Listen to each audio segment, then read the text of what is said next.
You're watching us here on Mad About Markets. On this show, we discuss a lot of interesting, unusual, unmapped industries. And today, the one that interests both Ritu and me is the books industry, or the publishing industry, so to say.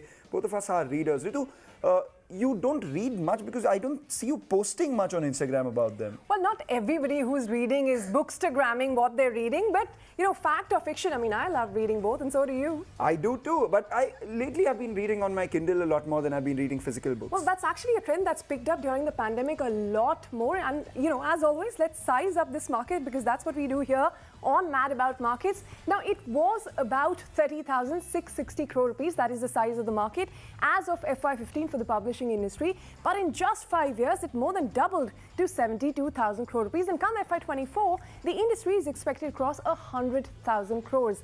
Now, here are some facts about the publishing industry in India to give you a context of what we're really talking about. Now, India is the third largest publisher of printed books globally, and it is the second largest English print book publishing market, which is just after the United States. However, the industry remains highly fragmented, and it is quite competitive because we have more than 24,000 publishers along the market with a substantial unorganized segment as well. Now, India is a country with 20 languages officially, 1,600 plus regional languages. So it's not really surprising that almost 47% of the leisure books that you and I read that are sold in India are sold in regional languages. Now, the share of foreign publishers in India, that is estimated at around 10 to 15% of the overall market. And lastly, in terms of what are the biggest costs for the publishing industry today, it is paper, because that alone contributes, you wouldn't believe, almost 60% of the overall cost of publishing. And the way paper prices are increasing, this is only set to increase. Thank you for setting the industry up so well as far as publishing in India is concerned. But if you just take a look at the two broad segments of India's publishing industry, and well, the smallest part is the trade segment. This is books that you and I read for leisure. Most importantly, these are the ones which are traded in the market as well. 96% of the books in the country are actually educational books, academic books, etc. So a large part of India's publishing industry comprises of the non-trade segment, as against other countries where the contribution of the trade segment is a lot more. Now, if you just take a look at the non-trade segment, the 95% of the industry that we're talking about, 71% comprises of your educational books, which is your KG to 12 standard books, and 24% are academic books, the kinds for higher education, etc. The remaining 4%, which is leisure books, of which 47% is sold in regional languages, 55% accounts for non-fiction. A large part of that perhaps is self-help and management books as well. 25% is children's books, and fiction accounts for just about 20%. 20% of 4% is the fiction market in India. Ritu, are you a fact reader or non-fiction reader or a fiction reader? You know how they say, right? Fact is stranger than fiction, and fiction about fact. I think that is my favorite genre. But on that note, let's invite our guest on the show. We're joined by Ashwin Sanghi, who's a famous Indian author, Ananth Padmanabhan, the CEO of HarperCollins India, Rajesh Pasari, who's the managing director of Macmillan Education, and also with us is Vikrant Mathur, the executive director of Nilsen BookScan. Gentlemen, thank you very much for joining us here. Ananth, I'll begin with you. You know, what proportion of your sales are you currently seeing from physical bookstores versus online?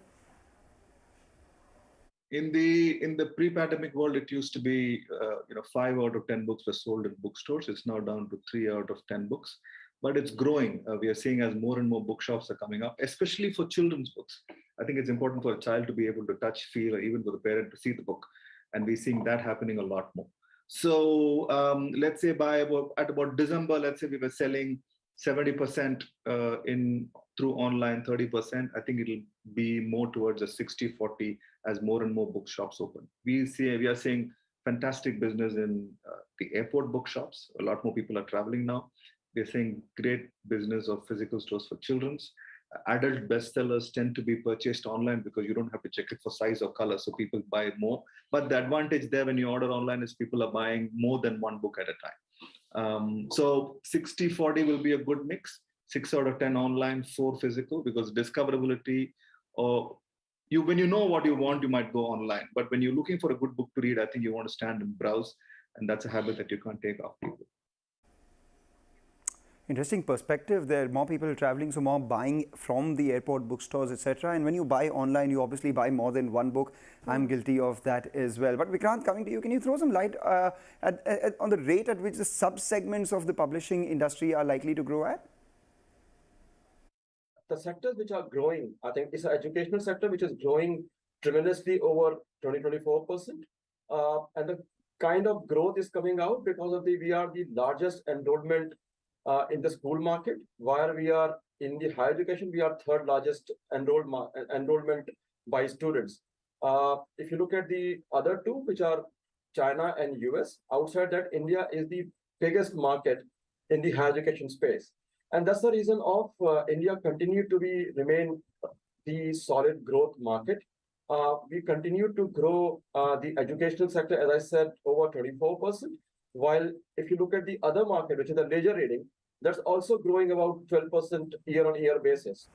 Well, interesting numbers then. We'll get to why the education part of the publishing industry is growing faster thanks to a lot of policy support. But Ashwin, let me come to you because you're also an author. What is the kind of opportunity that you're looking at in publishing? The market has really changed the last couple of years. You started out as a self-publisher. Now, what do you see as some of the challenges as the industry has grown?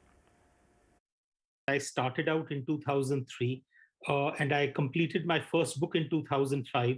Couldn't find a publisher all the way through till 2008, a full 3 years, and I had to initially self-publish. So yes, there are opportunities today, but the truth is that every opportunity comes with a significant challenge. I like to call the process Agni Pariksha, trial by fire almost. The well-established literary agents, for example, in New York or London, they receive almost around 100,000 unsolicited queries in a year. And for example, one of the most reputed agencies a couple of years ago only took on 4 new writers during the year. So what are the odds of actually getting representation from one of these biggies? So the truth is that it's not about how good a writer you are, it's more about how thick-skinned you are. The necessary condition for getting an agent or a publisher is to write well, but the sufficient condition is to keep knocking on doors, rejection after rejection.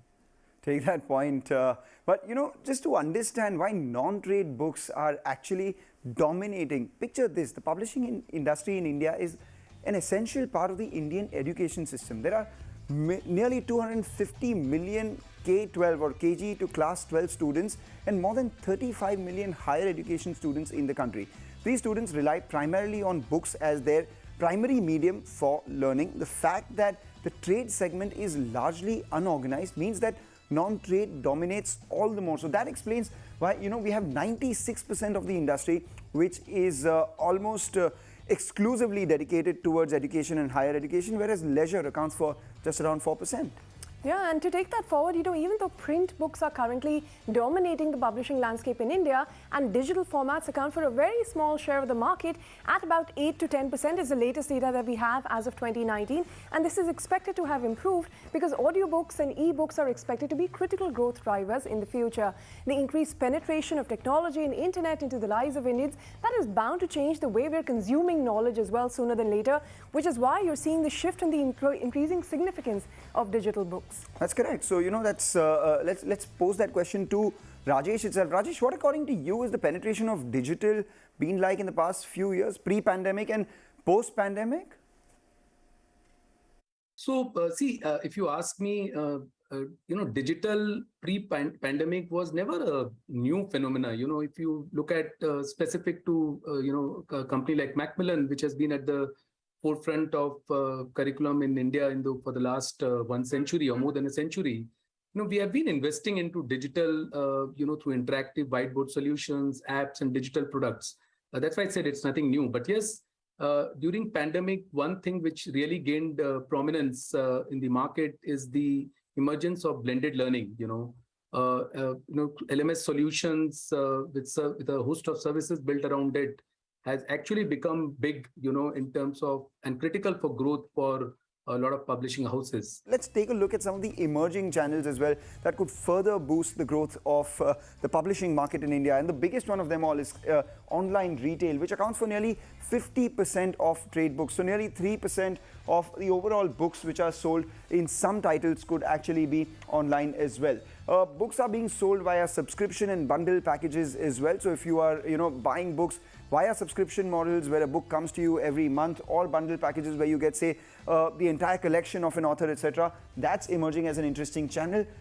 Open access, free to users. A lot of universities, a lot of academia, they're giving access to users for free to a lot of the research that they have. So that could be an interesting channel. And finally, self-publishing benefits. We've been speaking about eliminating the middleman here, whether it be D2C, whether it be, logistics or anything of that sort. Self-publishing is one of those channels which is emerging as well, where people just print their own books and publish and publicize it online. All right, let's put that question to the author. Ashwin, what are the alternate revenue sources for you now? Is it more lucrative to be an author today, or do you think you'd rather be in the publishing businesses? Today, we are now looking at an environment where people are not looking for writers, people are looking for content producers. So in that sense, you may have written a story which may have worked either well or not so well as a book, but it may lend itself very well to an on-screen adaptation, either in the form of OTT or in the form of a movie. The truth of the matter is that till the time that OTT developed, Bollywood and Hollywood worked as per their own rules. Suddenly, we've now had a situation where there is a greater democratization of adaptation platforms. So suddenly you have multiple streaming channels as well as multiple producers associated with those channels, which means obviously that that's good news for authors, because the chances of your work getting picked up for adaptation are that much higher. Very often the amount that an author may make in the form of his initial advances and subsequent royalties may be the amount may be far greater by in terms of the dollar and cents that he or she earns from the adaptation rights. That is one. Second is that nowadays we are talking about multiple spin-offs that happen even beyond movies and OTT. For example, now video gaming has become big. So you look at the number of movies and franchises which are leading into video gaming. That's again a whole new ballgame. So books are not the only source of revenue for authors these days. It is lucrative because you have a lot of OTT series as well as movies being made. Ritu, any movie that you like which was based on a book and you liked the movie better? Well, I would say the books are always better. I mean, take for instance the Lord of the Rings, Harry Potter series. I mean, the books are so much better than what we see on television, but that's just, of course, a personal choice. What would you say of The Godfather? That may be an exception, one of them. All right. We'll argue about this in just a bit, but take a break. On the other side, we'll analyze what's working for the publishing industry and what necessarily isn't, the yays and the bays. And also the bigger question, as we always ask, and that is, what's the tale of India's publishing industry going ahead? That and more when we return.